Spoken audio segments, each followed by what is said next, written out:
We really went all out this year with the coaches. That was great. All right, so I'd like to introduce our two modified coaches, 7th grade coach Brian Latella, 8th grade coach Zach Dara.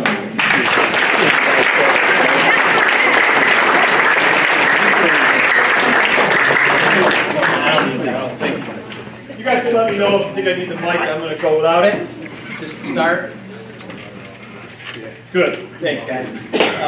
Just awesome to be here. I've been a part of these basketball banquets as a parent. You know, kids play modified. It's awesome.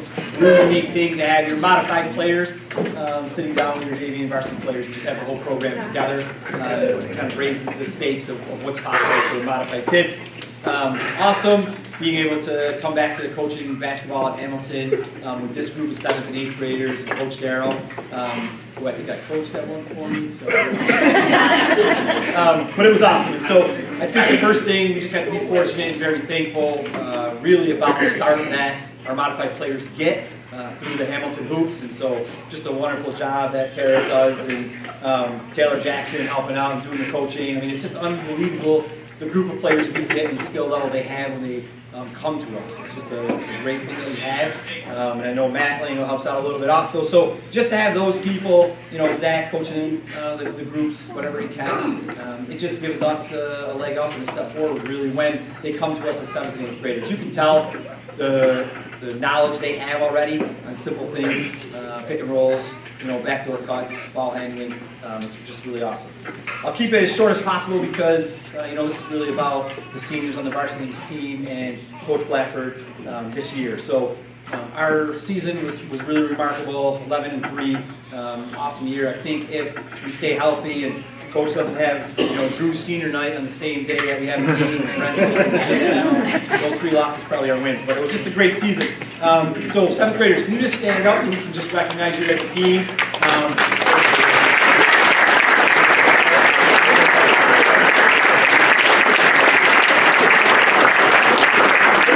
Plenty of opportunities for some team pictures, when we're finished here. But you guys are looking sharp tonight. Thanks for dressing up and taking that step. But I do have a couple of awards. So we usually give a most outstanding offensive player, a most outstanding defensive player, and then a coach's award. And so I want to start with our most outstanding offensive player. This player, a quick story about him. I went to a graduation party last year, and it was pouring at this graduation party. Everybody's in the garage. To eat and do all this stuff, and I see mom and dad, and I look around, where's Brett, and open the door, and there in the pouring rain on the blacktop, he's shooting baskets, and it just goes to show how he works on his game, and he always wants to play basketball, always around, always a gym rat. This year's most outstanding offensive player is Brett.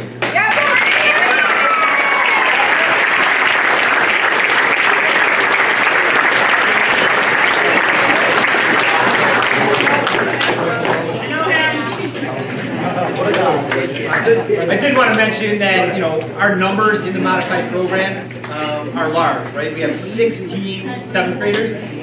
2 of them were able to go up to 8th grade just to help us balance numbers. But really in the entire program, between next year's 8th and 9th graders, there's 25 players.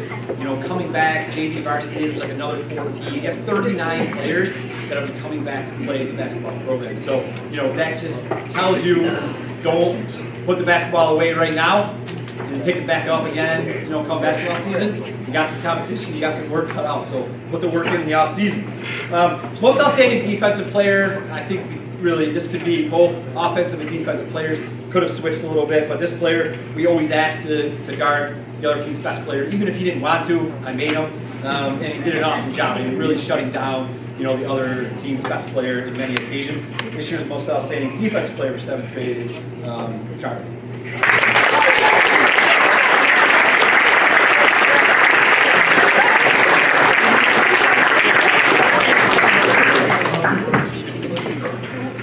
That 11-3 record, you can tell how much we missed both of those guys. Offensive and defensive.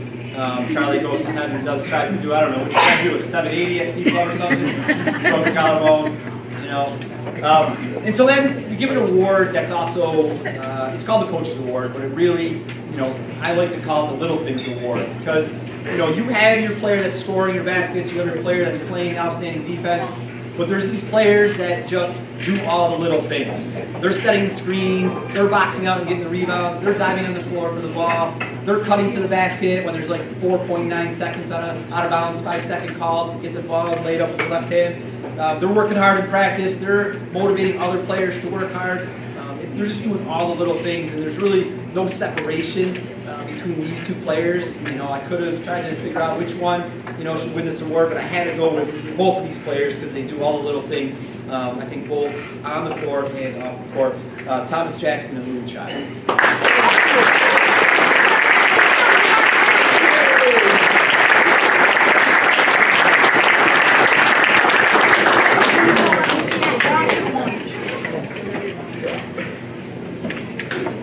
I think I would just have to do this, with Coach Blackford, just say a couple of quick things.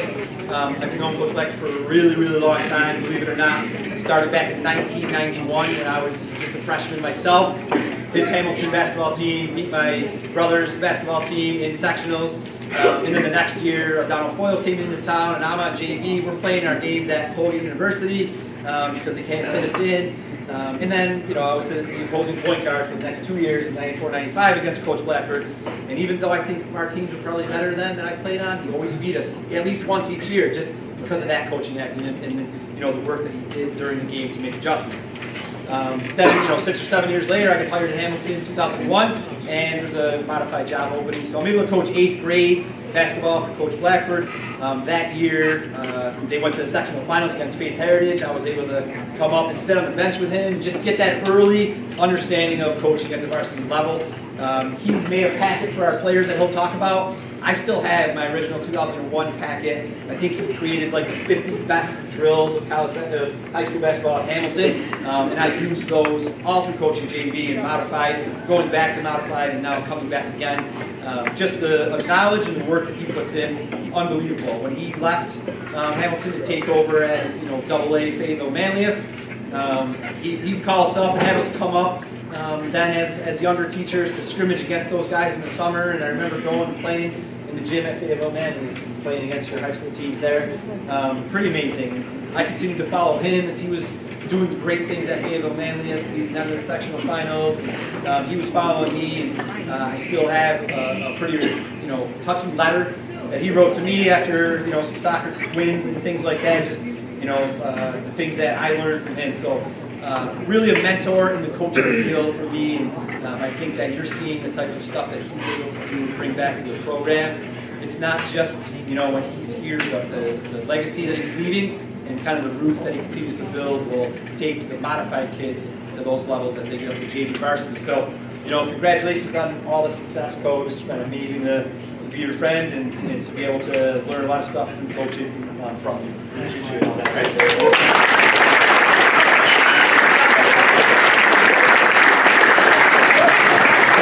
Coach Carroll from 8th grade. All right, I'll try to keep it short like Coach did, so that again we can kind of focus on the upper level teams for tonight. A couple of thank yous that I want to give. I'd be remiss if I didn't thank the administrators. Deb has me in her office all the time, trying to figure out things for scheduling. We were able to add a couple of extra games this year because of how big our numbers were to get guys more time. And really appreciated the work that they put into that. Parents, we've always got to thank you because you get them to practice, you get them there on time, you encourage them at home, and you're the reason that we're able to do what we do, so thank you. Obviously, all the boys in the room, you're why we do it, you're why it's fun, you're the reason that we have the success that we have, because we can give you all the tools that we can, but if you don't go out and do it, then it doesn't get done, so nice job this year. Thank my wife because she puts up with me for the whole season and helping out the JV varsity teams as much as I can. I appreciate you. I know it's hard having a player and a coach in the family, so good luck for the next 5 years. And then just like Brian, I was in Tom's program when I was a kid, so I got to kind of learn to love the game then. Growing up when he was my kindergarten PE teacher, and going all the way up through school with him as a coach and mentor, and then getting into basketball when I came back to Hamilton to teach. He was right there to kind of help me out along the way and steal drills from and just be part of the program that I got to grow up in. So I appreciate it. I'll just have the 8th grade team stand up quick so we can recognize you. We're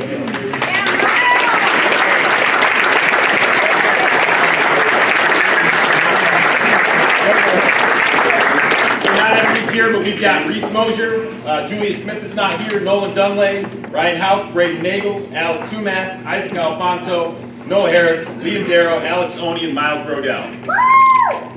You know, we had 11 boys on the team this year, and it was a lot of fun.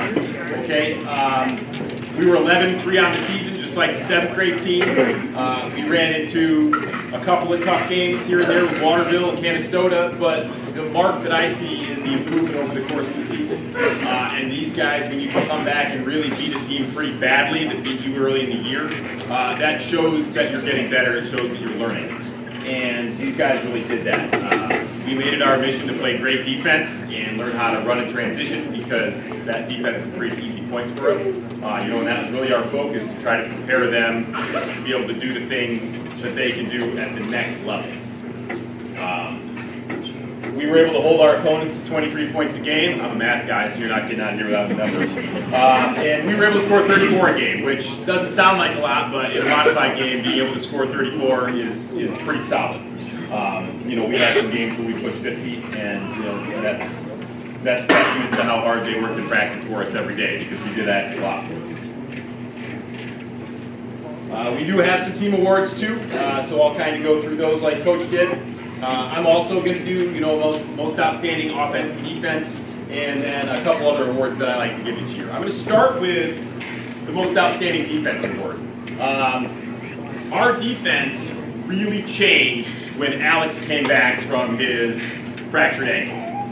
We did a nice job before that, but I think one of his first games back was that rematch against Canastota, and I said, hey, look, their best player had 19 last time.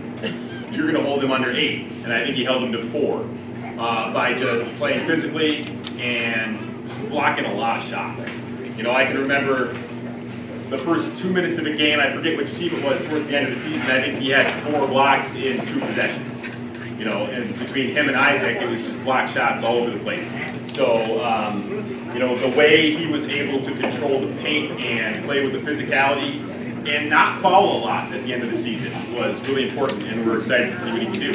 Your most outstanding defensive player, Alex Oni.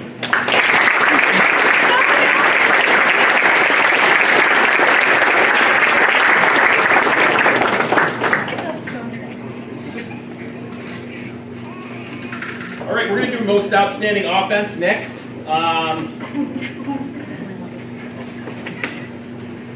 Liam was able to lead us this year with over 100 points, which in a modified season, I've only had probably 4 or 5 players in my 10 years that have hit 100 points in a modified year. You know, Jake's here, he had a couple of them on his team, Coach Watella's son, and then I think Liam is the next one that I've had do it. So being able to score 100 points in a modified season doesn't sound like much, but when you're only playing about half a game each game, you know, it's a pretty significant number. He's always one of the smallest guys on the court, you know, playing up as a 7th grader. But he kind of fearlessly attacked the basket and ended up pasted to the floor quite a few times. But he kept doing it, and he got himself to the line. And, you know, he worked on his jump shot a lot this winter and in the off-season. You know, he worked with Coach Floodlong some in the gym after practices. And he was able to really do some damage for us from behind the arc, especially in the second half of the season. So your most outstanding offensive player is Liam Darrow.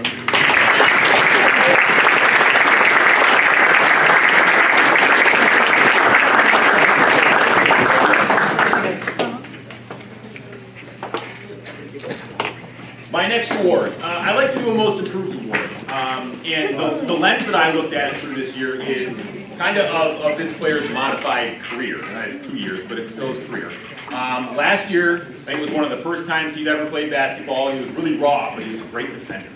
And, you know, Coach Clyde, when he was here, was able to get some good mileage out of him and playing defense and kind of teaching him the game. And then this year, he really started to kind of fall in love at playing at Huntington with his friends. And all of a sudden, the offense started to develop a little bit. And he's, you know, finishing running layups on the left-hand side, even though he's right-handed. And, you know, you can just see the confidence growing. And, you know, it's a testament to just getting together and playing with your friends makes a difference. This is a sport that it's easy to just go do that in, guys, and the more that you play, the better you're going to get in all the little things. And our most improved this year is Ryan Howell.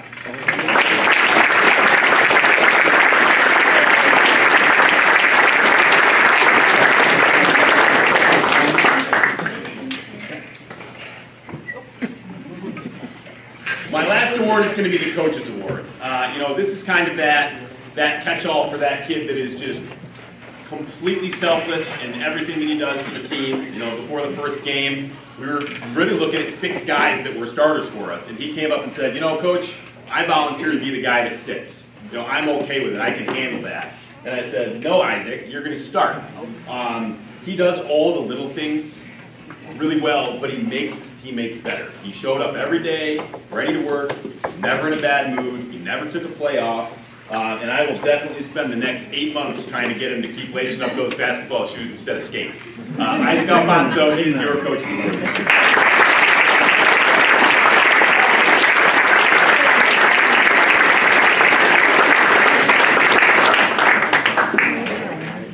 And what I'll close with is just a message for all the modified guys, but JV and varsity guys, you can take this too. You are in total control of your playing time. If you weren't satisfied with how much or how little you played this year, go work at it. Get better. Work in the off season. Like I said, you play a sport that you have the opportunity to go grab 3 or 4 guys and play some pickup and work your skills. You have lots of places around here that you can do it. You've got the opportunity to do that. Work hard to get better what you do if you want to get better. If you're satisfied and you're complacent with just being where you are, then keep doing what you're doing. But if you want to get better, put in the work to do it, and it'll pay off. Okay? And that's all I've got.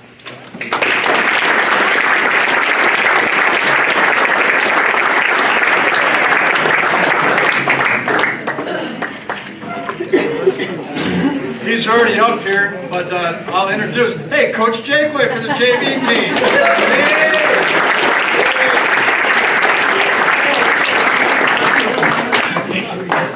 I don't know if I can yell as well as those guys, but I might actually have some mics. First, thank you, Coach. So as you don't know me, I'm Kevin Jakeway, and I just want to thank everybody for showing up tonight. Real well to show support for all the players and parents and friends out there to help them out. So if I can have the JV team stand up.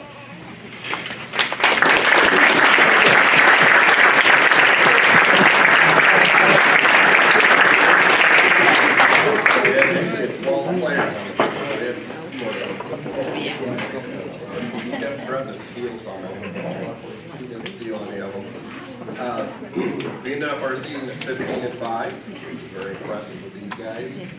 Every team comes with a challenge, a unique set of challenges. Probably the main challenge of this team was actually teaching them how to finish the game, how to win. We had a little struggle with that in the beginning of the season, and luckily we had a really, really good defense. The guys played the collective 1-3-1. They did a really good job with it. That kept us in most of the games. I think our very first game, Zach, you say you scored 30 points on average? Yeah. Our first game as a JV team scored 29 points. So we had some work to do there, which they did do. A few of the stats. So we ended up averaging 44.5 points a game. If you take out the 3 early games, our 3 first games, it actually jumps us to a 50-point average. So, we held our opponents to an average of 36 points. So obviously our defense is what kept us in the game. We had 3 players over 100 points. Don and I scored 109 points. 35 of those were 3-point shots. Paige Fagan had 131 points, and Gavin Oney had 143 points. Good.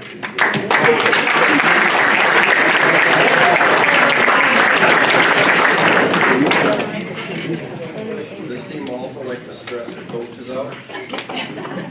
3 of our 5 games, we lost by 3 points or less. 2 of our games in overtime, we won 1, we lost 1. 6 of our 15 wins were by 5 points or less. And three of our 5 losses were in the first half of the year. It just goes to show you the improvement these guys had as the year went on. So I'm very proud of this team. As you can see by the stats, it shows the steady improvement over the season. And as this team knows, I didn't have a particular starting lineup, depending on how well they work in practice the week as we started in the game. So no matter where they were in the game, whether they started or whether they were watching the game, this team stuck together, they played as a game, and they really encouraged whether they were watching the game or playing in the game. So very proud of the season we had. So I also have some awards. The first 2 are actually not players, our stats, our books. It's a volunteer job. So I've got 2 gift cards for Jim and Brianna Murray.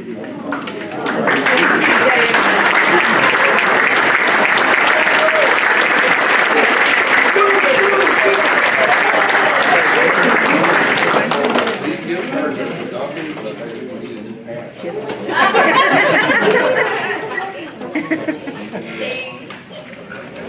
Definitely no chance.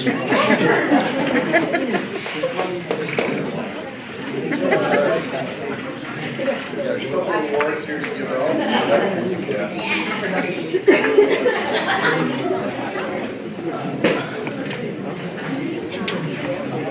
right, the first award we're going to give out is the Hustle Award. It's an award presented to players who make extra effort. It doesn't always show up in the traditional box scores, but they're putting extra effort out, giving 100%. This player played at 100 miles an hour all the time, which worked well sometimes, got him in foul trouble a lot of the time. He's already smiling, so he's got it figured out. However, he makes things happen. He disrupts the flow of the opponents. That's the idea, especially in the defense. If you disrupt the flow of the opponents, fouls the ball, some turnover, and he contributed greatly to our success. He didn't always put a lot of points on the board, but definitely made a difference on our defense. So our Hustle Award goes to Trent Murray.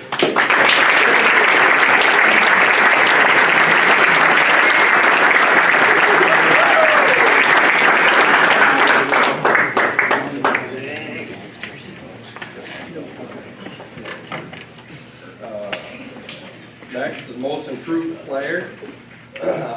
Blackford, I actually talked about this one back and forth. And we couldn't come up with a single player, so we actually have 2 most improved or total most improved players. Obviously, the most improved award shows the player that shows the most progress throughout the season. Our first player, I've got him in the right order here. The first player, he showed steady improvement in practice in the game.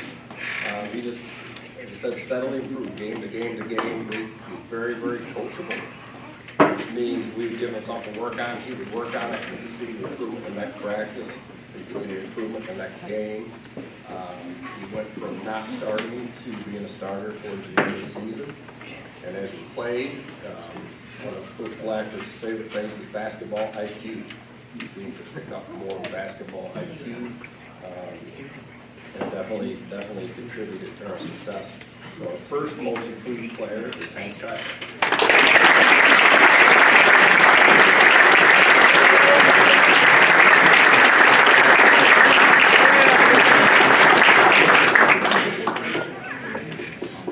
Our second most improved player, usually presenting or trying to keep him at least in some suspense, but with this guy, there was no way to really lead up to it. So this kid is probably one of the nicest, best kids that you could ever meet. And the problem was, that's how he played also. Beginning of the season, there'd be a loose ball on the floor, he'd step back and, oh, he'd get a rebound, so, oh, did you want this? We worked on trying to get him to be a little more aggressive, but do it respectfully.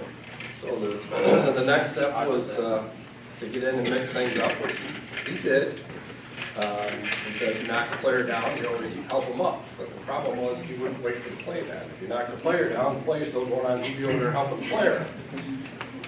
So by the end of the season, he started to put some points on the board, he started to get some rebounds, he started to steal some balls, he took control of them, and did a really good job. Got him to leave that super nice kid in the locker room to bring the competitive kid to the court. So the second most improved player is George Ball.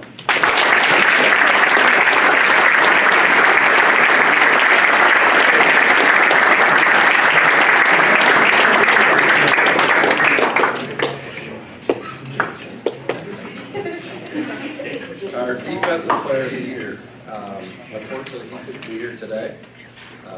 We put him in as a chaser early on in the season in the 1-3-1 defense. The chaser is the guy that's out front, and he's the one just disrupting the defense. He's the one that's trying to set the pace for the defense. Really setting the tone as to how well we do. I remember after the first game that we put him in, he had a couple of steals, like he had a couple of blocked passes, and timeout called, I think somewhere in the second quarter. He came off the court, and goes, Coach, he says, I need to chase the whole game. So he was pretty excited at that. So the defensive player of the year was Judy Page.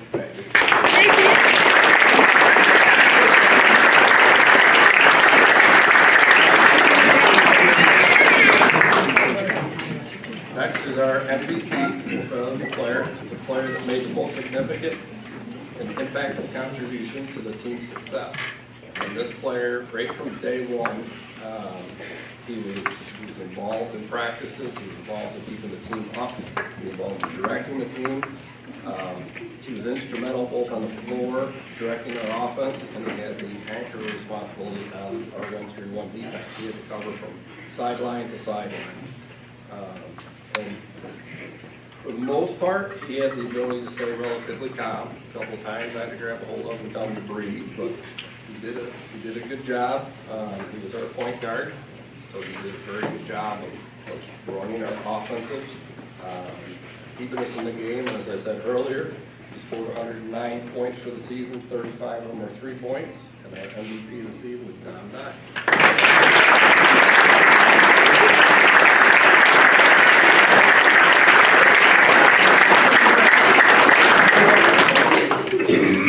Usually that's our last award, but we decided to add an award, kind of a coach's award, I guess you'd call it, for this year. The Perseverance Award. This award is about heart, grit, and determination. This player faced challenge during the season. And challenges that both players throw a towel in and say, heck, I'm not going to play this year. But he always just kept things moving forward. It didn't matter what was happening, what was going on, he gave 100%. Whether it was in a game, whether it was in practice, he's proven this perseverance. Perseverance doesn't just build character, it actually reveals character. And the recipient of this has inspired his teammates and proved that champions aren't necessarily defined by the amount of points they put on the board, but it's defined how to overcome their obstacles. The recipient of the Perseverance Award is Nate Lambert.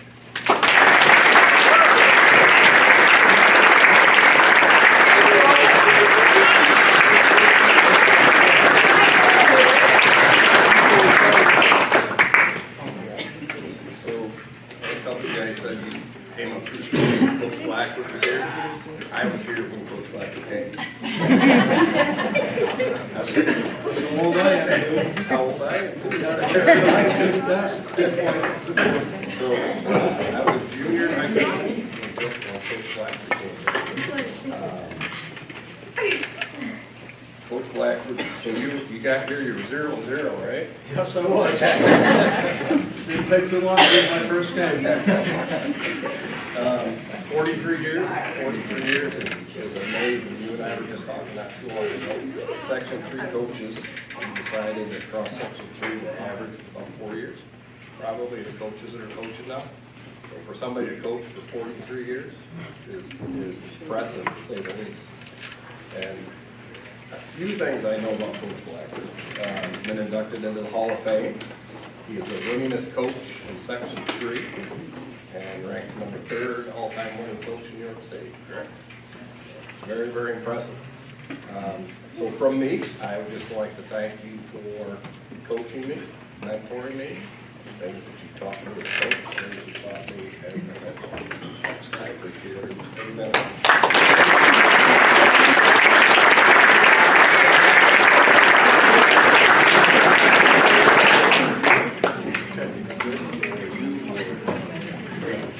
It's going to be a little bit different tonight before we get into our awards. I'm going to have each of my senior captains are going to come up and talk. So, want me to pick for you? Sure. Pick right. Hold on. Colin Olson first.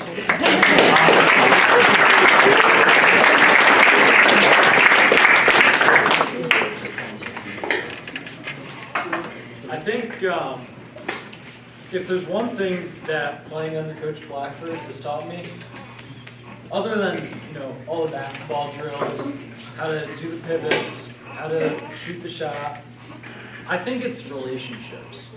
Relationships are the most important thing you can have. And there's really 3 big important ones with the Hamilton basketball program. Play hard, have fun, and listen to your coaches. So number 1, play hard. That's your relationship with yourself. You gotta have integrity, you gotta have mental toughness, and you gotta be able to tell yourself that it's not gonna be easy and it's not gonna be fun, but this is something I have to do to be successful. Number 2, have fun. That's your relationship with the game.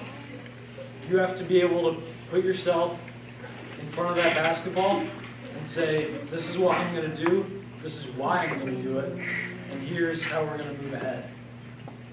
And number 3, listen to your coaches.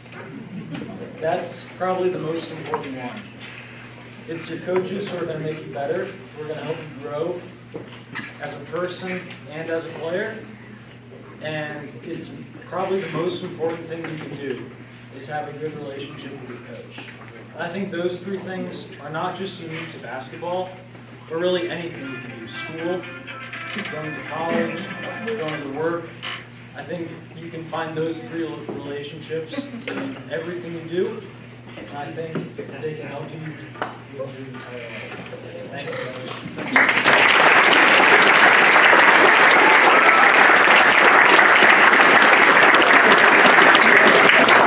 Race right.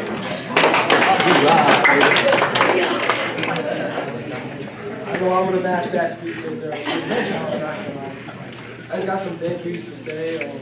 Started with the team, thank you this year. I had talked month with repair my meniscus and stuff, and thank you for always being there and making me part of the team. And when I came back, I feel like I was meant to be back and ready to just keep going on. So I want to say thank you guys for making me part of the team. My family, can't thank them enough for coming every day. You've been putting me in the AAU, everything with basketball, practice, rides, everything. Coach can't thank you enough for everything. When I was 5th grade, when I started managing the team, and just been along with you and taught me everything about basketball. So just thank you for everything. Like Colin said, relationships, and I feel like we have a really good relationship. That's not going to just really Maybe. And the biggest thank you is to my brother, always pushing me to be the best. I mean, when I was in 5th grade and he was older, he's always inviting me to play with his friends and always pushing me. And when I always like, I don't know, like that not the best game. He always talked me into it. He's like, think of the positive. When I was down in just basketball, he was just like push through it because you never got anything to play now. So I don't know if I would be where I'm at right now without him being part of my life. So that's all I had to say.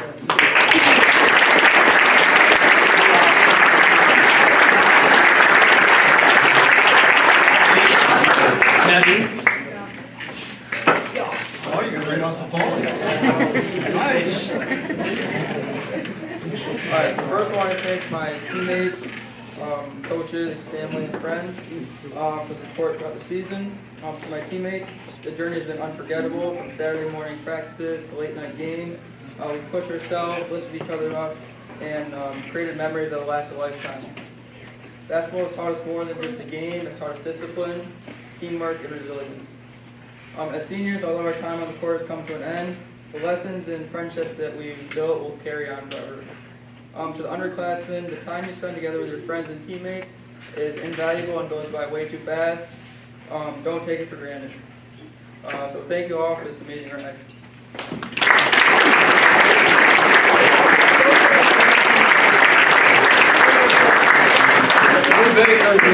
Wear a coat on.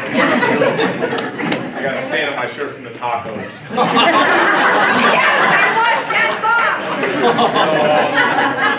I'll start off with my thank yous. First and foremost, I want to thank all the assistant coaches, Coach Jake Wade, Coach Budlong, Coach Chung. I want to thank Coach Darrow, Coach Latella, who I unfortunately never got to play under. I want to thank all you guys who helped us all out through the season. I want to thank my team. It's been a crazy 3 years getting to play with you guys, getting to hang out with you guys every day after school was amazing. I want to thank the underclassmen. Dealing with you guys was a bit of a challenge at times, but it was fun. It was a blast every single day. And I want to thank everybody who's in here. Having you guys come out to the game, support us was amazing. I want to thank my dad, my mom, my little brother who was a pain, and my younger sister. They push me every day to get better as a person, as a ball player, and overall just get better. So I wrote a little something down.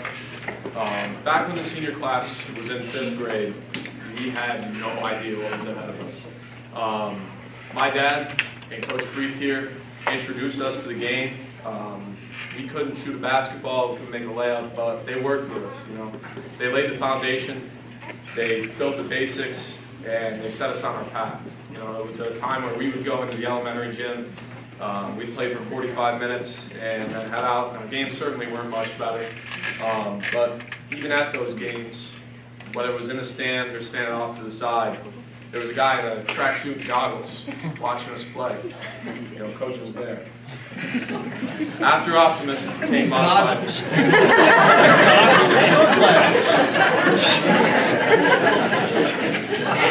Goggles?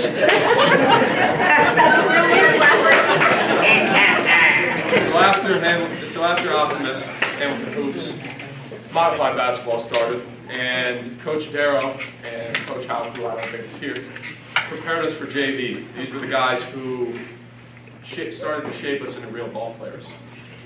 Practices got sharper, games got much better, and we started to look like a team. And all the while, there was a guy in a tracksuit and sunglasses. Coach Blackford was there. Now, by the time we reached JV, we began to click. Whether it was getting through the summer accelerator games or just enduring the long JV games. I know all you had to sit through to get to the varsity games. We got through it, and something special was building. We started to look like a team. And Coach wasn't in the stands anymore. He was on the bench next to all of us. And finally came varsity. It all came together. In the past 3 years, we became sectional champions, regional champions, and we made it to the state Final Four, which was an experience I will never forget. We made sectionals twice, and even though we didn't make it this year, we had an amazing season. We went 19-5 and made the semifinals. Whether it was practice, a game, a bonfire at his house, Coach was there. Whether it was getting through the flex offense in the 1-3-1, Saturday pickup games, Sunday shoot-arounds, whatever it was, Coach was there. Without Coach, I know I would be half the man, half the player, and half the person I am today.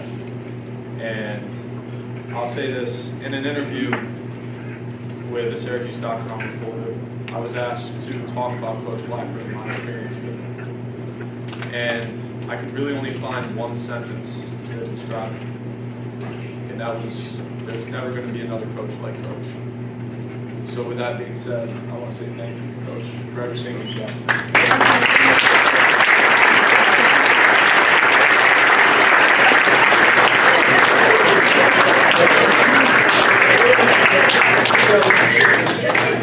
See, I've done this for a long time, and I don't do it every year. Some senior classes I don't, because you don't know what they're going to say. But some senior classes I do, and I think it's really cool and important for seniors to go and get in front of everybody and talk. I think that's really invaluable, and those 4 guys did a great job. Great job.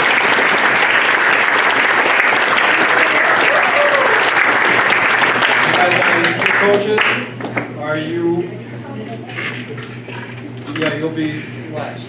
All right, I'm going to have my 2 coaches. Coach Bud Long is first year with us, did a great job. Kids really like him a lot, and he's responsible. Yeah, I know. I have to lie a little bit, but he's responsible for food tonight, huh? Yeah.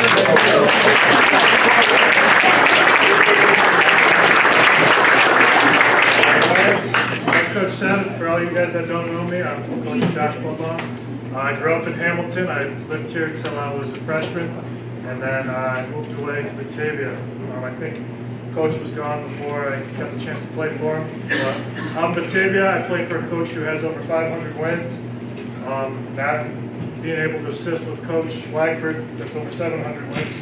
I've been very fortunate to have a lot of play for and assist under some great coaches, so I feel very blessed.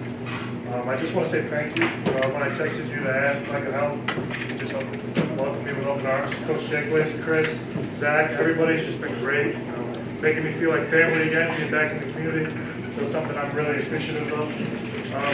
For you players, like that, okay? All right. It was a really fun season. I'm really thankful that I got to meet you guys and coach you guys. You guys really tried to apply what we were teaching. Not every team does that. I appreciate the effort you guys put in day in and day out. You know, a lot of you guys came to some of the private workouts that we did. I pushed you guys really hard, and I think that's kind of a lesson in life. If you guys want to be great at anything in life, be successful in anything, you got to put the time and effort. So, thank you guys again for having me. I'm looking forward to helping out in future years. So, thank you guys.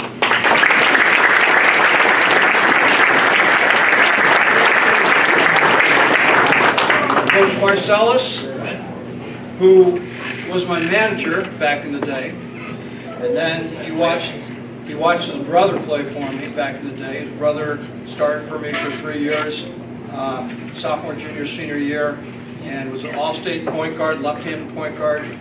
Was on our state championship team in 2000, and Chris learned from that.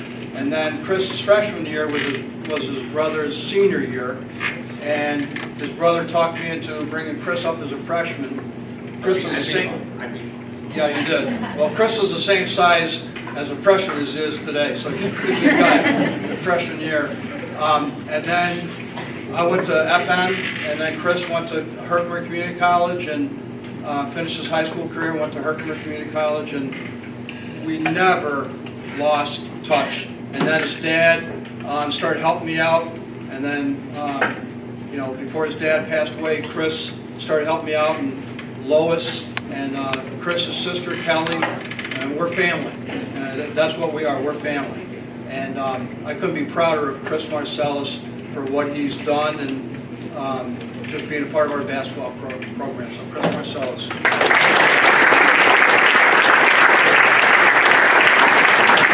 I have a huge long speech that throw out the window. One thing I say is a program. Hamilton is a program, and it's a system, and it shows with the modified how the numbers are there, the JV guys are there, the varsity guys. It starts at the bottom, and it's awesome. I've seen it from the player, now being a coach. You know, I would never trade any of this for anything I've ever learned, especially from Coach. Learning from you has been awesome. It's been a blessing to be with Coach Jake, but as I've being an assistant, I've learned a lot, and it's been great. So I got one thing to give the coach.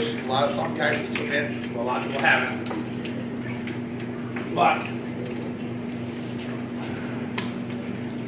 coach, back to you. You want to open right now for us? Is that a cookie sheet? No idea what he's doing. Is that a cookie sheet?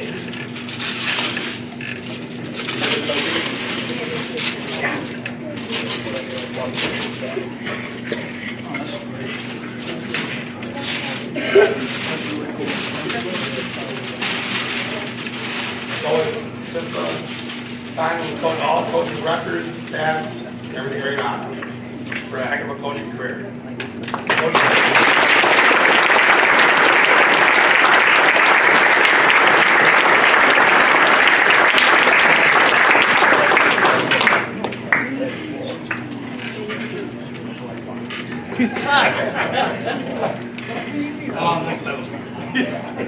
It does.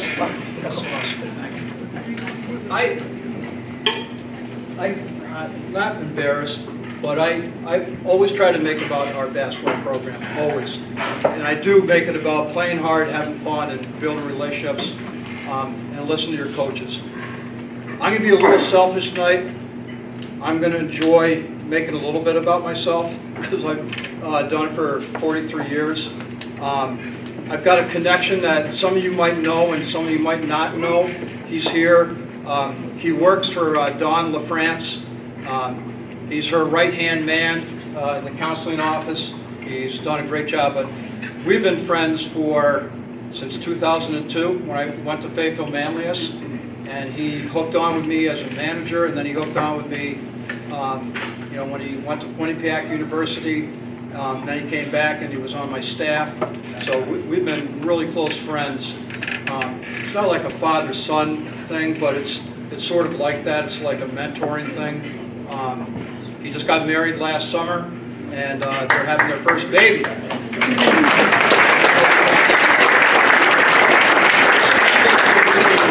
awful long time. So he's been with me with you guys here at Hamilton, but he was with me for 14 years when I was at Fayetteville Manlius. From 2002 to 2016. So I'm so glad that Steve could make it tonight. Just going to have him say a few things, and that's it. And then get off. This isn't all about me, is it? So my name is Steve, and yes, my daytime job is as the alcohol and other drug counselor at Colgate. That's a job I wouldn't have without Coach, and one of the things that I just wanted to say is it's so special to hear the same things being said today as they were said in 2002 at an FM gymnasium when me and all my friends were like, who is this new basketball coach going to be? I really hope we like him. And frankly, Coach is the most important person in my life outside of my family. I am completely speechless and feel so lucky to know him, all of my friends.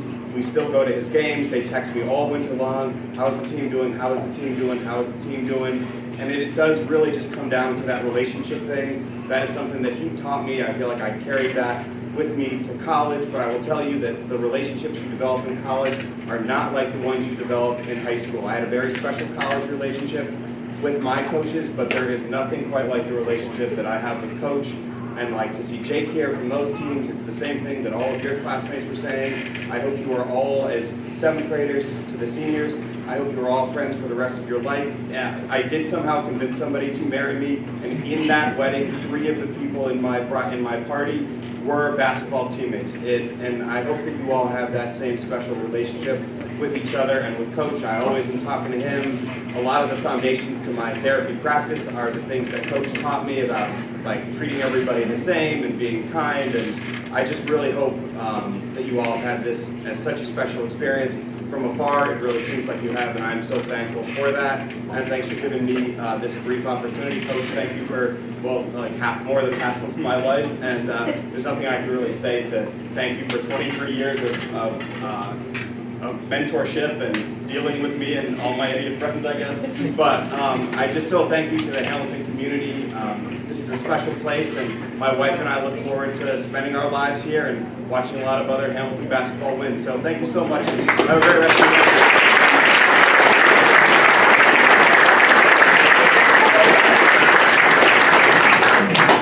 I'll give you that $20 I promise. So I'm just sort of going to go randomly. First thing, I want Drew Baker to come up and get his 1,000 point ball.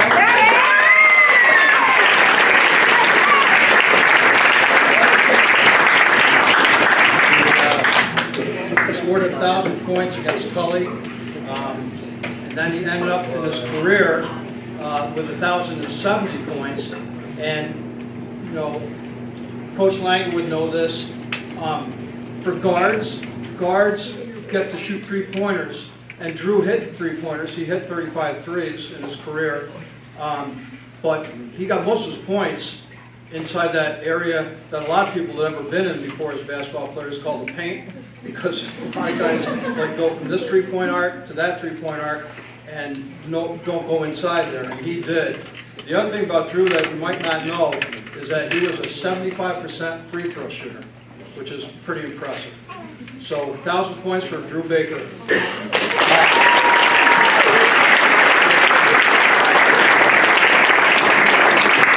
Randomly, I'm not going to do it yet. Yeah, I'll let you know. Hey, go ahead, sit down. Randomly, I just was informed yesterday by Syracuse.com reporter that Drew made the first team all CNY Class C team, so congratulations, Drew.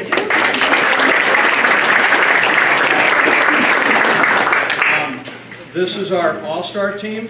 The player of the year was decided by 2 points. In our division, Jackson Ruane was the player of the year. Miles Nellen from Cooperstown, who you all saw play, was a phenomenal player, was 1 point behind Jackson Ruane for player of the year, and Drew Baker from Hamilton was 2 points behind Miles Nellen and Jackson for player of the year. So Jackson Ruane's player of the year. So when I call varsity guys, Drew Baker, come on up, was all-star. Miles Nellen from Cooperstown, Christian Lawson from Cooperstown, Gavin Baker, Drew's cousin from Morrisville, Bryce Wright from Hamilton, Luke Langle from Hamilton, Alan Morey from Waterville, Riley Dooley from Morrisville, David Goodfriend from New York Mills, and Frank Aquaviva for Sequoia. And then for honorable mention, they had to get at least 2 coaches to vote for him in our division. Teddy Freeth was honorable mention, Brody Murdoch from Cooperstown, Jackson Chrisman from Cooperstown, and Brian Decker from Waterville. So all stars.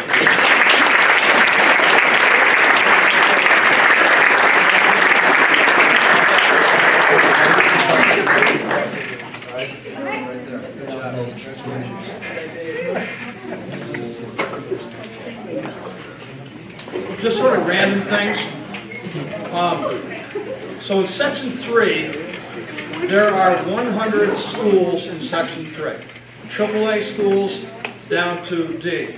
Now, for you that don't know this, or you might know this, or a little bit informed of this, last year, in the infinite wisdom of New York State Public High School Athletic Association athletic directors, because they were having so many complaints from downstate sections that they weren't winning enough state titles and things of that nature. So before it was just AA, A, B, C, and D. So they had 5 classifications. So Hamilton was always a D school until last year. Last year was the first time we went to a C school. What's weird about that is our boys and girls soccer team are Ds, our softball baseball team are Ds, but our boys and girls basketball teams are Cs. So it really makes no sense, but in their infinite wisdom, the state decided to add another classification, AAA. And AAA, basically what they did was they took 5 teams from AA went to AAA, 5 from A went to AA, 5 from B went to A, 5 from C went to B, and 5 from Class D last year went to C. And we were one of those 5 schools. So Sackett's Harbor in Class D this year, just to give you an example, not saying that we would have won the section or things of that nature, but we beat Sackett's Harbor by 20 points earlier this season, and they made, not only won the sectional title, they won the regional title, and then made the state Final Four, and then they lost in the state Final Four. But if Hamilton was a D again, you know, last year and this year, we would have had more opportunities to possibly win another sectional title and go to the states. But that's just the way it is, and that's what you have to accept. And our guys did a great job doing that. Just some random thoughts right here. So out of 100 Section 3 teams in AAA down to D, and then in Class C, which we were, there's 28 schools in Class C this year. So in points scored, overall this year, we're 4th in the section, 3rd in Class C. Points per game, we average 70.2. We're 4th in the section and 2nd in Class C. Field goals made, In Section 3, we had 524. We're first in Section 3 in field goals made. So that's inside the arc shots. All right? And field goals percentage, we were 19th overall in Section 3. And, excuse me, we were second overall in Section 3 in field goal percentage, and we're first in Class C. So what is that saying? That this year was a little backwards year. A lot of times you go three-pointers, layups, and foul shots. This year we made three-pointers, we made field goals, and we made foul shots. But our strength of our team this year was inside the paint, and scoring inside the paint. We scored a lot of baskets inside the paint. Rebounds. We had 818 rebounds for the season, which put us 6th in Section 3 and 4th overall in Class C. Now this one's important. Assists. We had 480 assists. We were first in Section 3, and we're first in Class C. Now, for the most part, we make some bad plays too, but for the most part, our teams, not just this year, for almost every single year, we pass the ball to each other. We care about each other, and we share the basketball.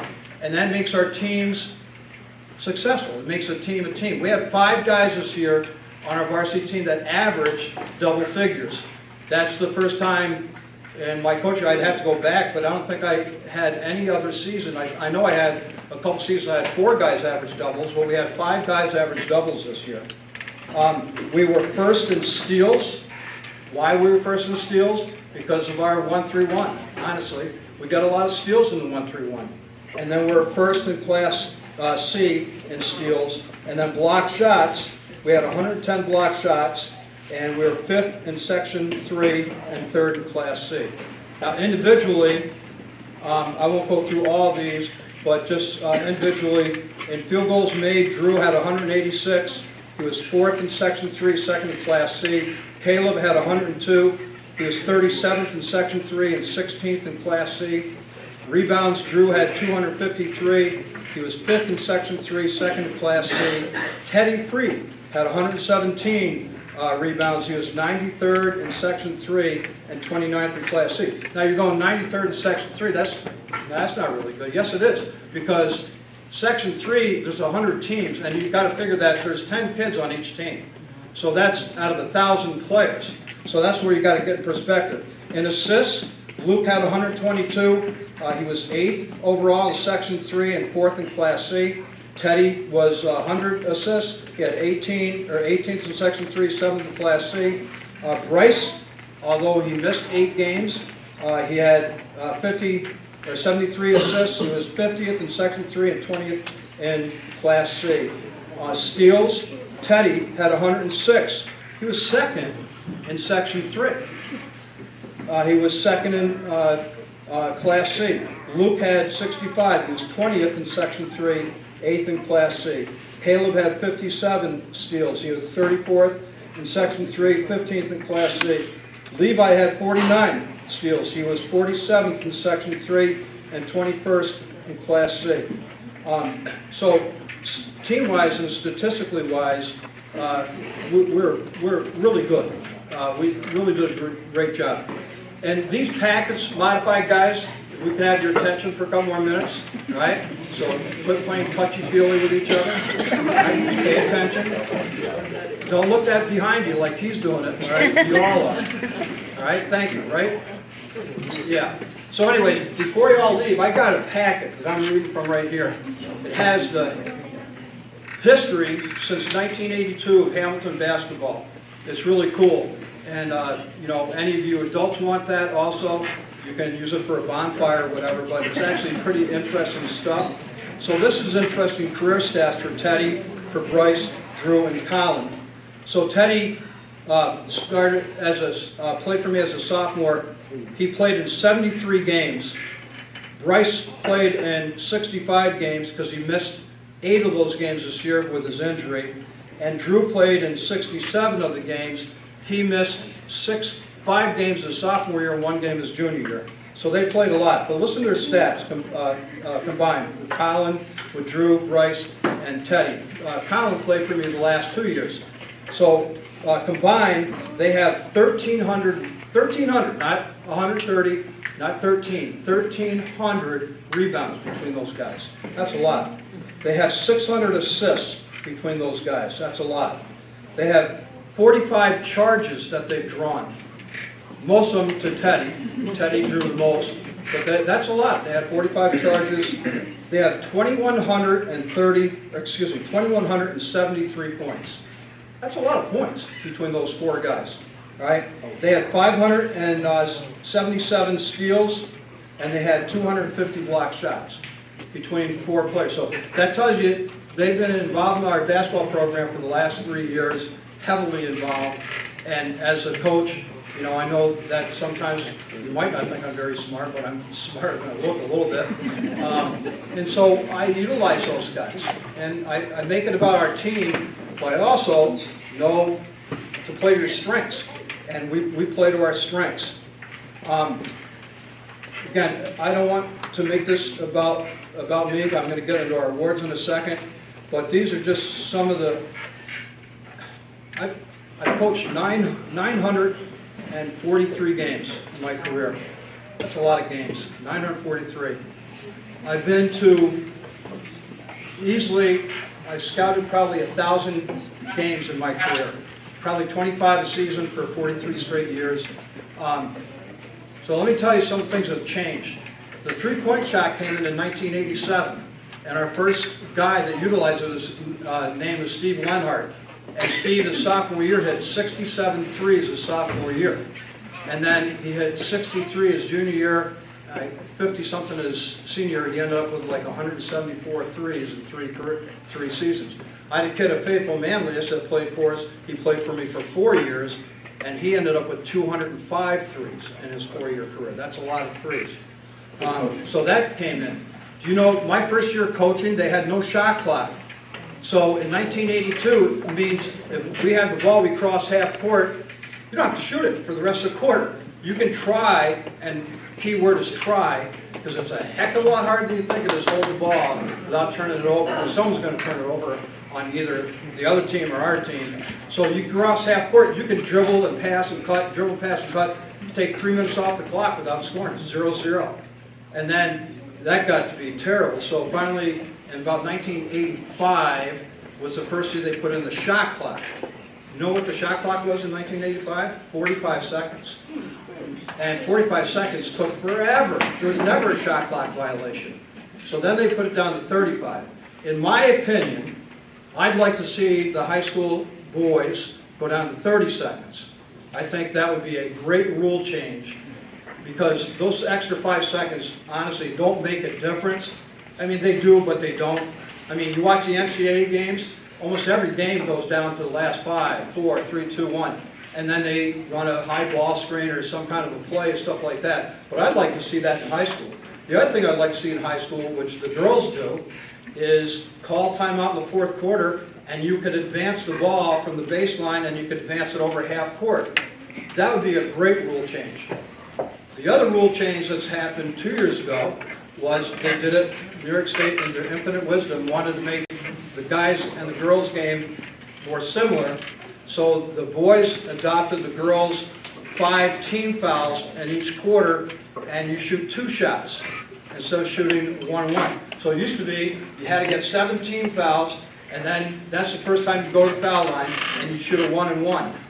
Now, if you get 5 team fouls in the first quarter, you go to the foul line and shoot 2 shots. So strategically, for me, I'm saying if we still had the 1-1 in the 4th quarter and we only had 16 fouls and we wanted a foul number 22 for the other team, we could foul him. Now, his chance of making 1 out of 2 foul shots become a lot greater when he shoots 2 foul shots without worrying about it. But when he shoots a 1-1, his chance to make the first one are harder. So that rule change has happened. This is, I'm not a trader or anything like that, but last Thursday I was the guest speaker at the referee banquet. The referees asked me to come and speak with them at their banquet. They have like 125 refs. Chris went with me, and they had 80% of the referees in today's basketball that do our games are 55 or older. That's I mean, they're going to run out of refs pretty soon. They are. And the modified and JV officials, there aren't enough of them to move up to the varsity. So I opened my speech with, I said, I go like this, I go, geez, I walked in, I found a cell phone on the parking lot. I said, I know it's one of your guys because it has 25 missed calls on it. Coach Leica likes that one. Yeah, baby. So they all, I mean, they laughed, you know. They thought that was good. I said, hey, I'm only kidding, only kidding. So let me just tell a couple quick stories about refs. So this is 1997, and we go down to Cooperstown, and we're losing by 1 point with 4 seconds to go in the game, and we just fouled Cooperstown player Teddy. We just fouled Cooperstown player. They did so. Arrest this calls. So I said, I know it's one of your guys referees because there was 25 missed calls on it. Got it now? You like it?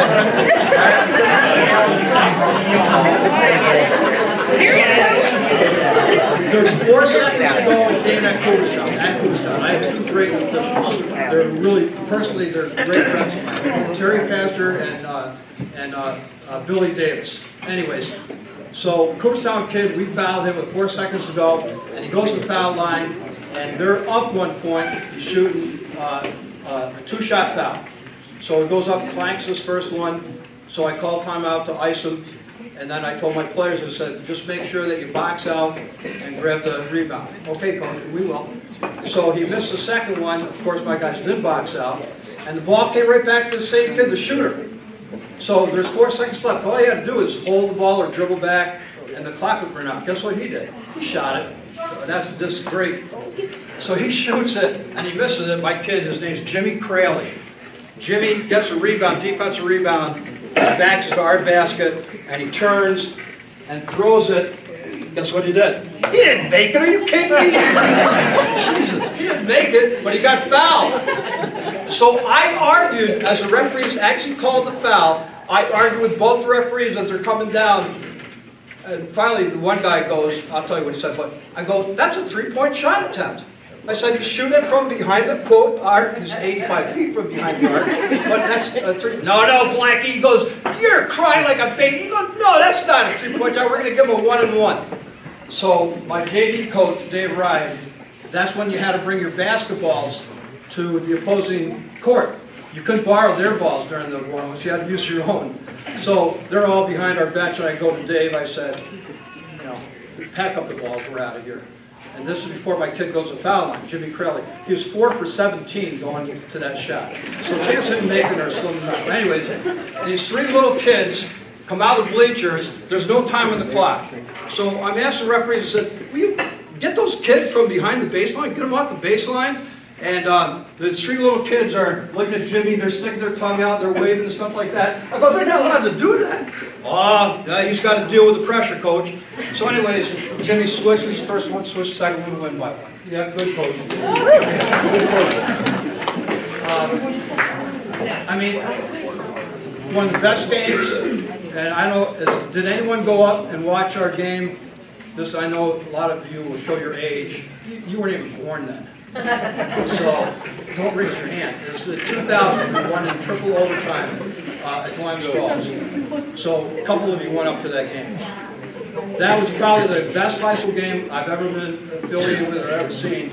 It was 62-62 at the end of the first quarter, 71-71 at overtime, 82-82 at the second overtime, and the third overtime we won by 91-86 and won a state championship in 91-86. Now in that game, there was a kid, I don't know if you know the name, Joe McCready.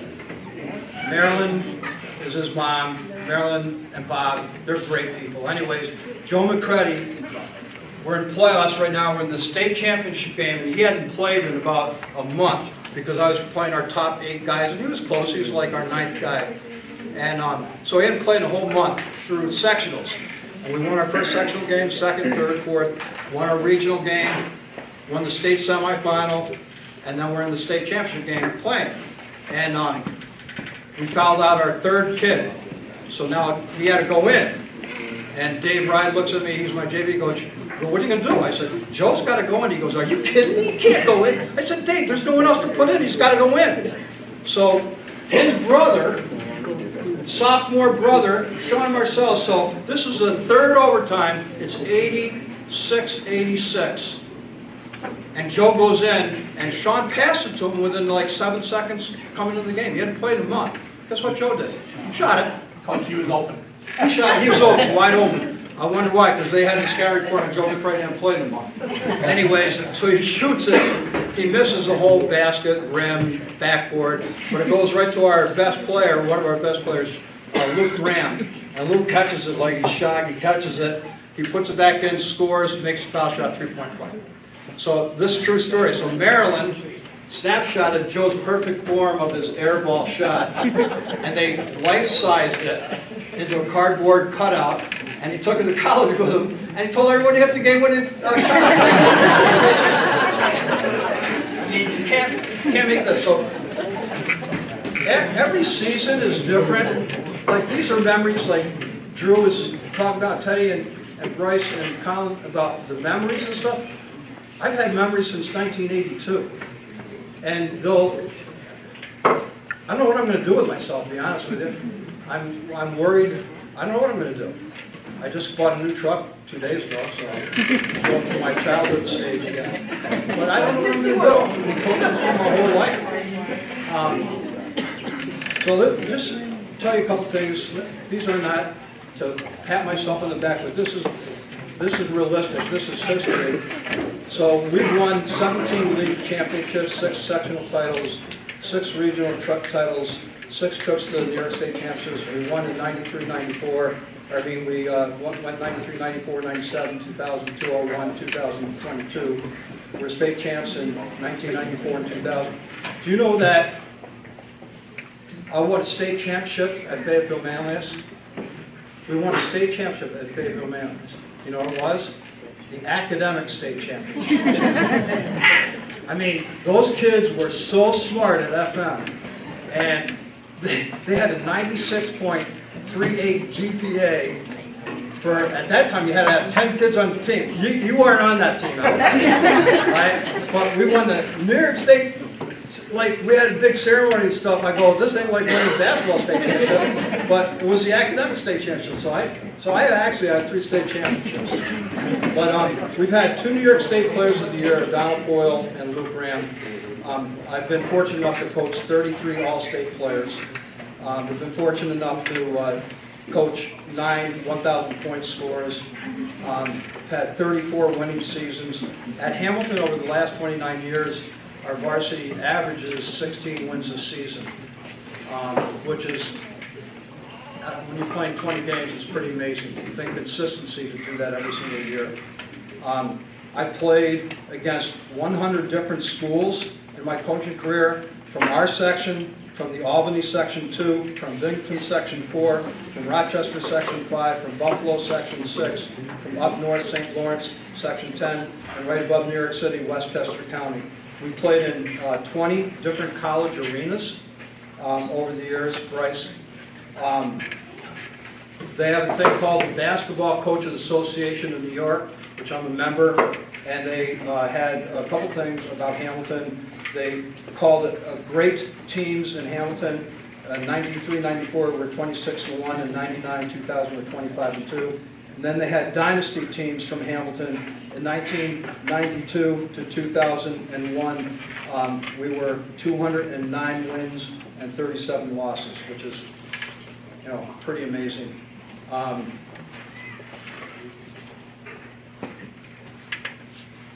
Just a couple more things.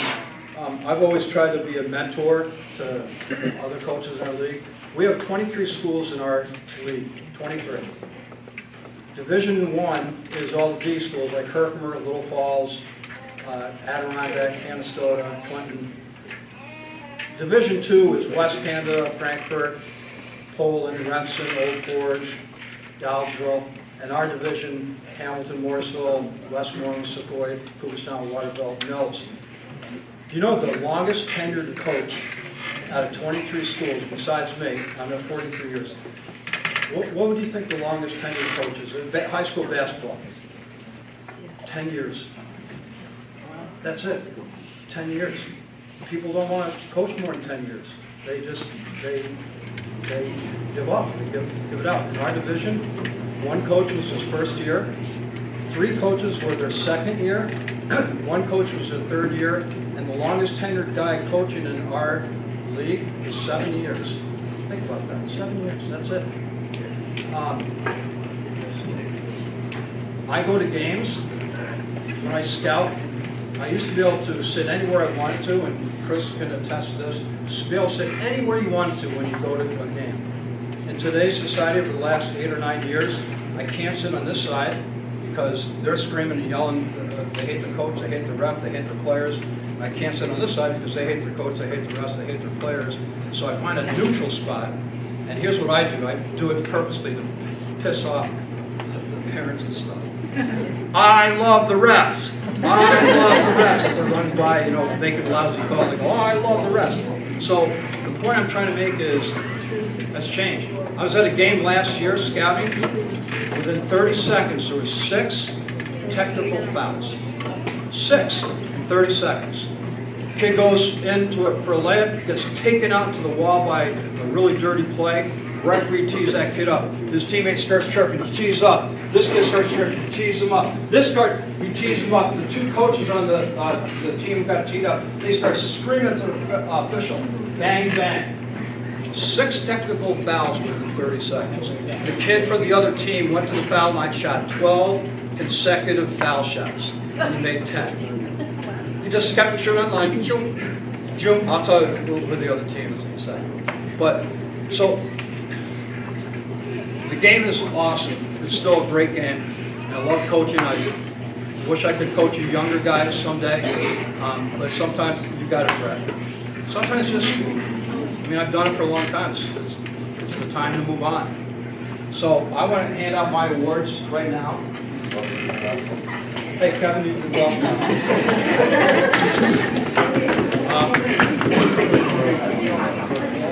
This is, and a couple of you already attested. Drew said it, and Colin said it, Teddy and Bryce said it. My philosophy is exactly like theirs, but I added a couple things. My philosophy is defend, rebound, run, play hard, have fun, listen to your coach. So I add defend, rebound. If you're defending, that means you're causing the other team to miss, and if you rebound and you run, one thing that watch us play for years and years, we run really well. We score a lot of uncontested fast break plays. And that's how you play the game. I'm 100% honored and thankful and appreciative, loved, committed, dedicated, and given the last 43 years to coaching my players, coaching my coaches, coaching my managers, coaching my parents, and my colleagues. I've missed one practice in 43 years. As for Lois's son's wedding, Sean got married down in Pennsylvania. That was on Saturday, so really I didn't really miss a practice. It was on Saturday. The only thing I missed was breakfast on Saturday. But I think about that. I missed one practice in 43 years. I've never missed a practice. So it's been great. So I do want to give my awards. Kevin, you can see if you have the goal.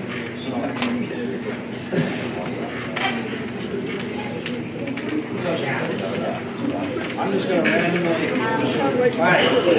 First varsity award goes to a great young man who makes us laugh. That's to me, right, Betty? Makes us laugh in practice. He is the hardest worker that we have in our basketball program, without a doubt. He shows up, practices every single day, and he plays the same way as he practices every day. There's never an excuse. There's never a day taken off. Never, not even once. He's got a phenomenal work ethic. In my opinion, as a veteran varsity coach, he's going to be an all-state player someday down the road. Work ethic for work goes to great improvement.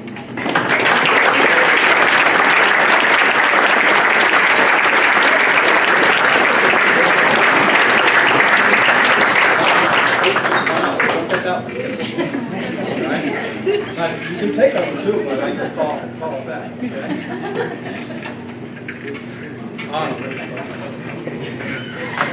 So Steve Alpine, who talked earlier from Faithful Manliness, and I told Steve, I said, we have a kid that I first met 7 years ago, 6 years ago. He looks exactly like the kid that played for us at Faithful Manliness, Tomar Nesher. And anyways, if any of you want to see the picture of Colin as he is today and Tomar Nesher, I swear to God, they are, yes or no? They're identical, identical. Anyways, Tomar was one of my favorite players, so the varsity guys over the last couple years, they don't call him Colin anymore, they call him Tomar. So, anyways, Tomar was not only a great player, he was a great person. So, this award goes, it's called the Program Player Award. If I were to pick a player and have him represent our program, there'd be no one I'd pick more than Colin Olson. Colin, and you've heard me say this before about him, he's got integrity,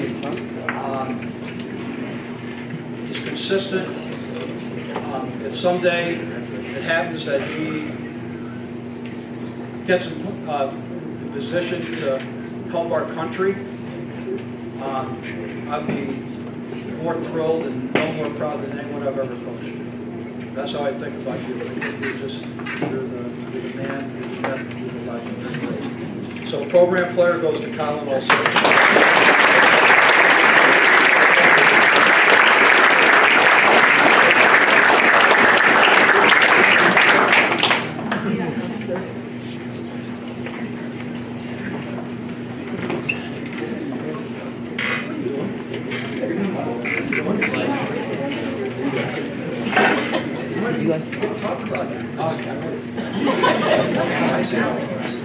All right, this award is very common sense. Who it goes to? It's called the Toughness Award. Right? The Toughness Award goes to. So I've coached 500 kids in my coaching career, and many of them would come back, but there's a lot of them that would never come back after getting an injury. So Bryce got hurt on Friday, December 27th at the Nexus Center, and he had his evaluation on Monday, the 29th or 30th, and then he had his surgery the very next day. And they're looking at 8 weeks of rehab. He got it done in 4.5 weeks because he had Rick LaFrance. Forget 8 weeks or 12 weeks. I'm getting back in 2 weeks. That's the way Rick is. He's great.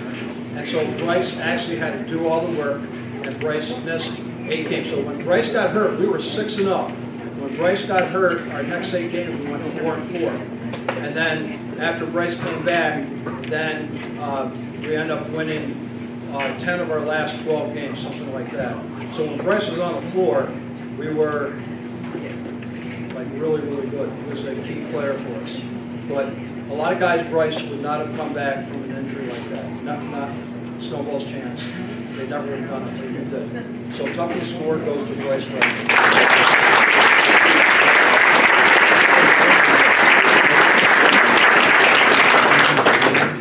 This award is really cut and dry. It's our most improved player. So this guy started first year on varsity and just kept getting better and better. He did some things in practice that the coaches would look at each other and go, holy crap. He just has so much potential. And, it's not just on the court. He has a lot of potential off the court, too. And trying to get him to understand that, that's why I coach. And that's why,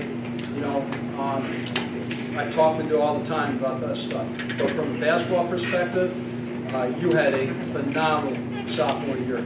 Your chasing ability, making things happen, getting steals, getting deflections, but it's your offensive game that really improved a lot. You are really tough on the baseline. Some of the moves you make down the baseline are just unbelievable. So our most improved player goes to Caleb Newman.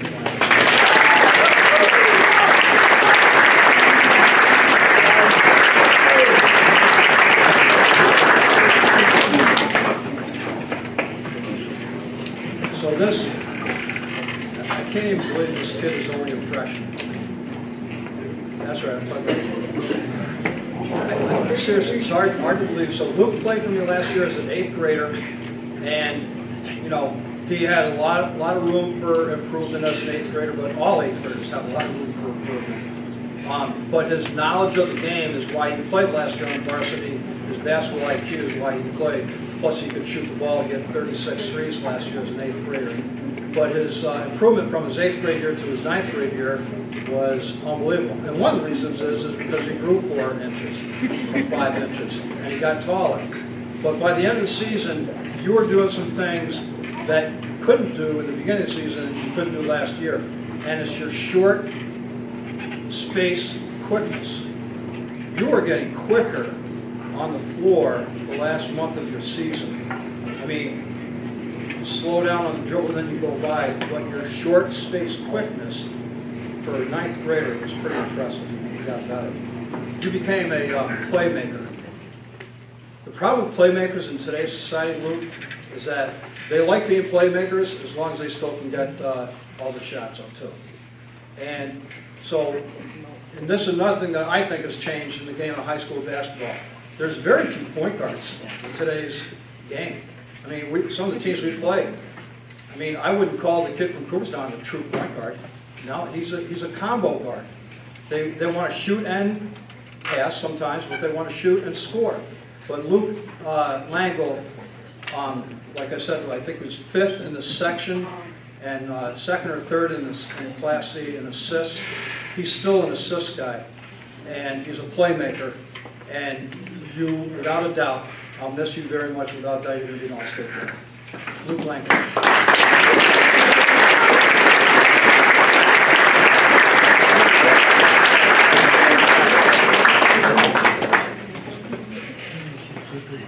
Levi, it might be your turn. Oh, it might be your turn. Yeah, it's a good one. So, I'm not going to embarrass Levi, but I'm going to tell a story about Levi. So it's one of my many conversations, Teddy. It was one of my many conversations I had with Levi during the season. I love you, but you got to play harder in practice. Did I say that to you at all? No, not really. Oh, I didn't say that? No, there must have been another Levi. So finally, about, I don't know, something happened midway through the season, the light went on, and he started, every practice started playing harder. Just played harder.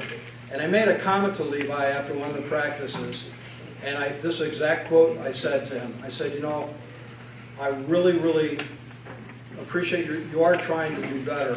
I really care about you a lot. And here's how his response said.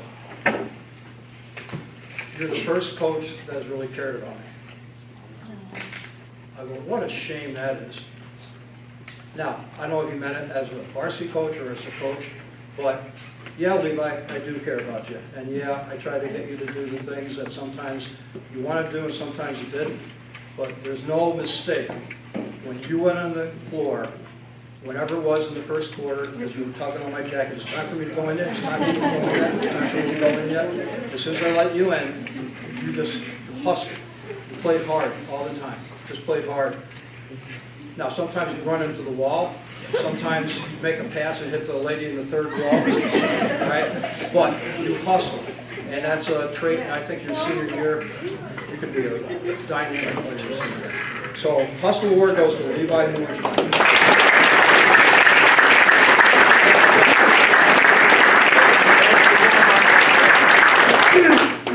This is another award that is pretty much a no-brainer. The MVP. MVP goes to Drew Baker, just from everything. Not just the scoring and the rebounding, defensively block shots, but Drew, it's your, and I said this at senior night, and then it's your compassion and how you care about your teammates and how you care about your brother and your sister and your family. And when my wife passed away, how great you were, picking up the garbage at the reception and organizing people. There aren't many people like that, and there aren't many students like that, or adults like that, and you are like that. And so, without a question, our most valuable player this year goes to Drew Baker.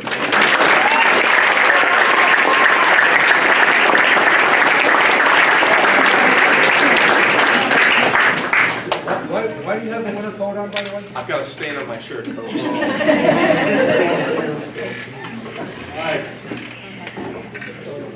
Got 2 awards.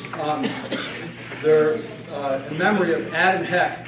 For you that don't know Adam Heck played for me in the early 90s. He was a really good player, great captain, just a honest to goodness, great human being. He did everything right except for he went to the wrong college. He went to this school, because I'm a Cortland grad, so I had my phys ed degree from Cortland. He went to that other school near Cornell called Ithaca, the Bombers or whatever, and he went for phys ed. Anyone, Ithaca here? Are you Ithaca? Well, Adam went there, became a phys ed teacher. I couldn't believe it. I didn't think they gave out degrees in Ithaca. So anyways, Adam went there, and then Adam became boys varsity soccer coach, boys varsity basketball coach, and girls varsity softball coach his first year of teaching at Lansing High School. And he got married. They had 2 beautiful girls. Adam passed away in 2018 when he was 42 years old. He died of a heart attack. And he was always instrumental in my life. I just loved him. So I named an award after him called the Heart and Soul Award in memory of Adam Heck. It goes to the Hamilton basketball player who exhibits complete loyalty, integrity, unselfish commitment to his team, Bryce Wright.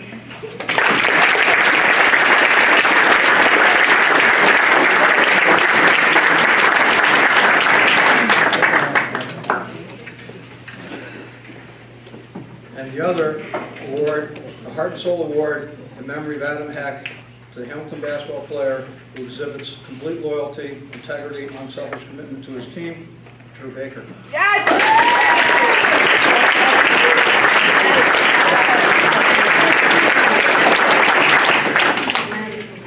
And the last one is the best for last.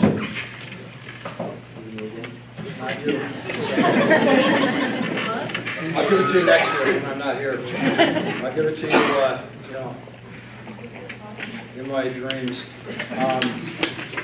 So this goes, the Love of the Game Award, given in memory of Coach Doug Marcellus.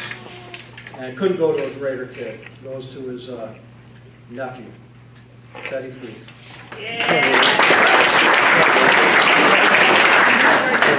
They're going to take pictures of you, right?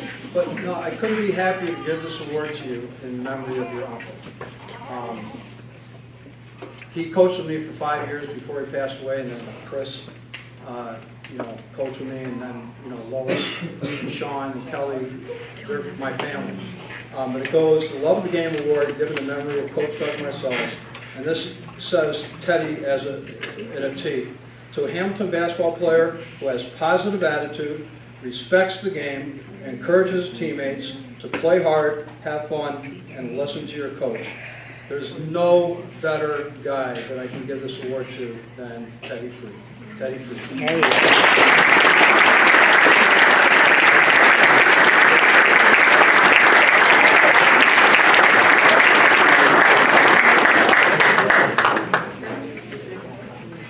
All right, get your hands ready.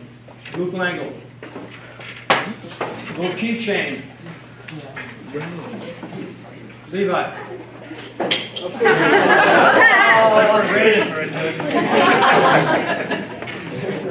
Teddy. Bryce. Caleb. Colin. And Drew. All right, so let me just finish up. I want to be out of here by 7:30, and we got out of here by 7:30.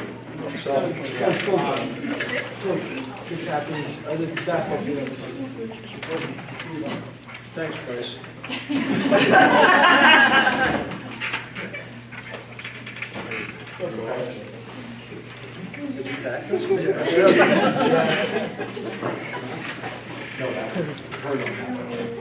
Cool.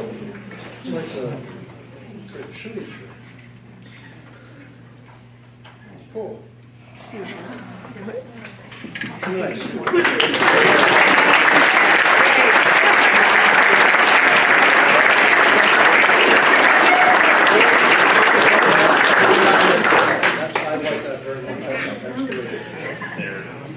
extra small or?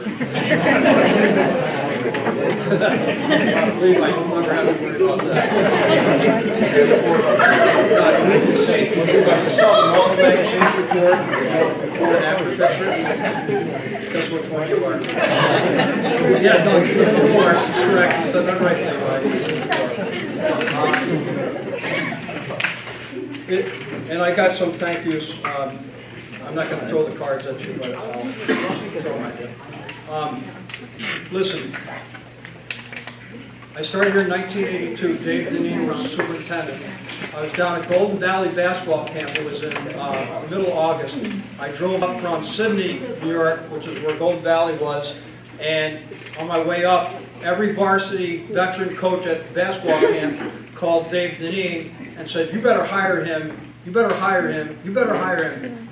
10 minutes into my interview with him, he goes, I won't say what he said, but if any of you know Dave Deneen, he's like a truck driver. he used some choice words, but anyways, he goes, "You must be a really good guy, because I've had about 15 phone calls, and I'm stopping the interview. I'm going to hire you right now." I said, "Awesome." So he gave me K through 12 phys ed, kindergarten through 12th grade. One much different than kindergarten to seniors. And then varsity football, varsity basketball, varsity softball. That's how I started my career. So anyways, I started in '82, had a great career, met my wife, Valerie, when she was a math teacher here.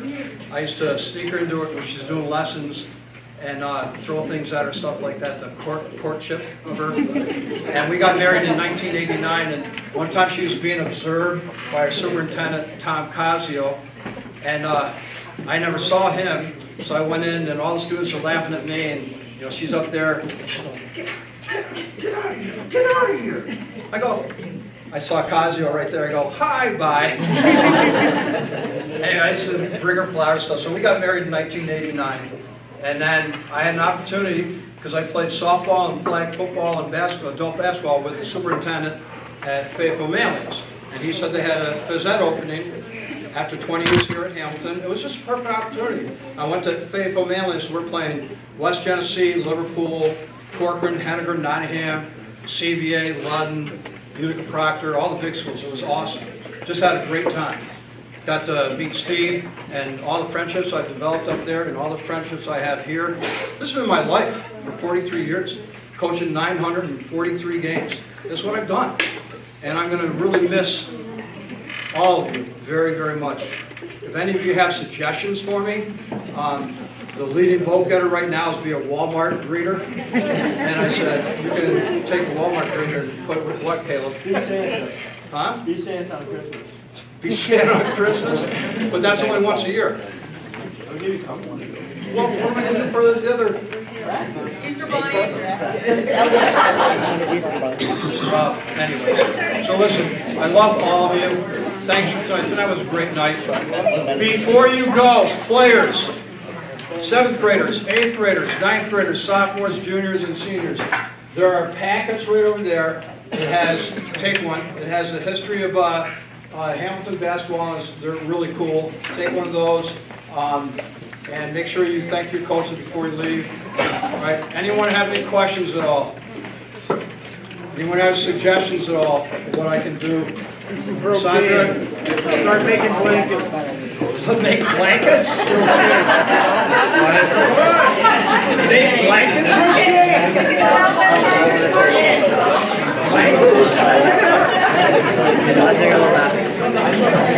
Oh! Right, call your name. You got no heart for you. Hey, yes, you, Brianna. Yes, get up here. We gotta see those pants again. Okay, ready? Yeah.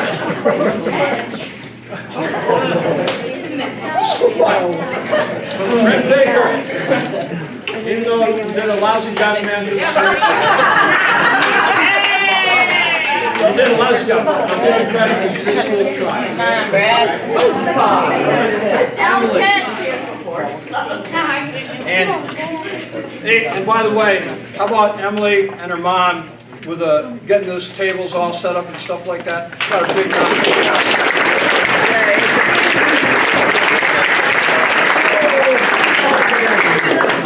Zach there, Carl, stay there.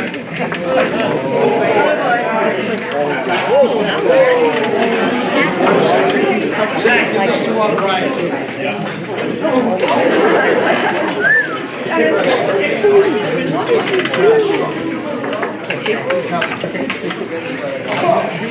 Is anyone I forgot?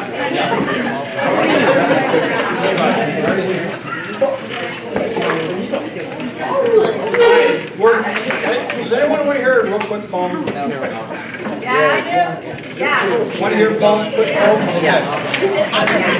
This is a good poem. If you choke up on it, then I'll make you copy. Coach Lang has probably seen this before. It's called Love the Game. Love the game. Love the game for the pure joy of accomplishment. Love the game for everything it can teach you about yourself. Love the game for the feeling of belonging to a group endeavoring to do its best.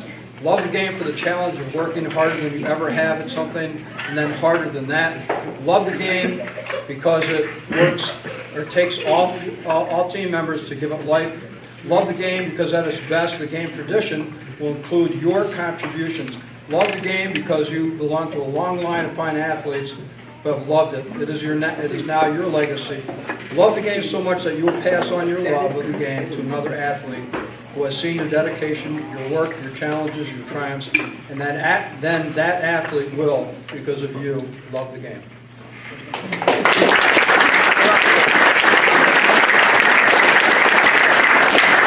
Thank you, everybody. Hey, if you didn't throw in $20 over there, I mean, don't worry about it.